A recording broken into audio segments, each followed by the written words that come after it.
Hey, Pastor Kevin here. Welcome to Lent 2022. So, what are you doing for your Lenten observance? Well, you can let me know. You can write things down in the chat or the comments or whatnot.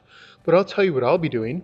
I'm going to be recording a series of devotional videos for the congregation, for the wider community, and we're going to be looking at various themes over the 40 days. And we are going to start with uh, Discernment, if you can read this. Discernment, excellent book by Henry Nouwen on discerning God's will for your life. And I know for a lot of folks, that is a very difficult subject. Like, what does that even mean?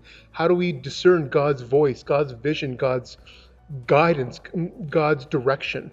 Like, how do we even do that? How do we connect with the divine will into our own lives and in the rest of the community?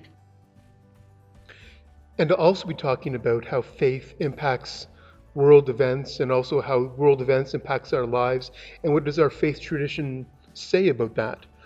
There's a couple issues I'll be talking about, especially in the next couple of days, and it does have to do with discernment, discerning what does God really want for the world. And first of all, we'll be talking about COVID. What is, now that we're going mask free apparently here in Alberta. However, here at the church, we are maintaining the mask mandate, as well as asking people to be vaccinated if they come to worship service and maintain the physical distancing just until the end of the month. So we see if the numbers get worse and we get into a sixth wave.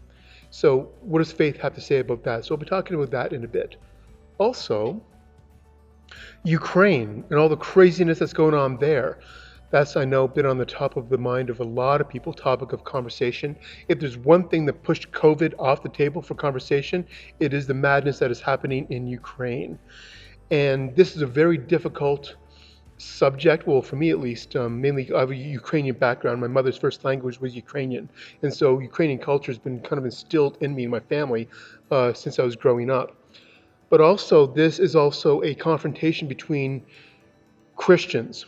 People forget that connection. The Russian Orthodox Church and Independent Orthodox Church in Ukraine has been part of the reason why Putin has invaded Ukraine, to kind of reunify that church. So I'll be talking a little bit about that in the coming days. But I'll be talking about a lot of other issues as well. But again, we'll begin our time together with discernment and how do we hear God's voice, God's vision, God's guidance. And if you have any other topics you'd like me to cover during these 40 days, even if we do this beyond, just let me know. Also, I want to have a conversation about this. So whatever platform I post this on, I invite you to let me know what you think, even some rebuttals, some thoughts, some reflections on what the topic is. But through these 40 days, may we have a discerning, reflective Lent as we journey to the cross and the empty tomb. Amen.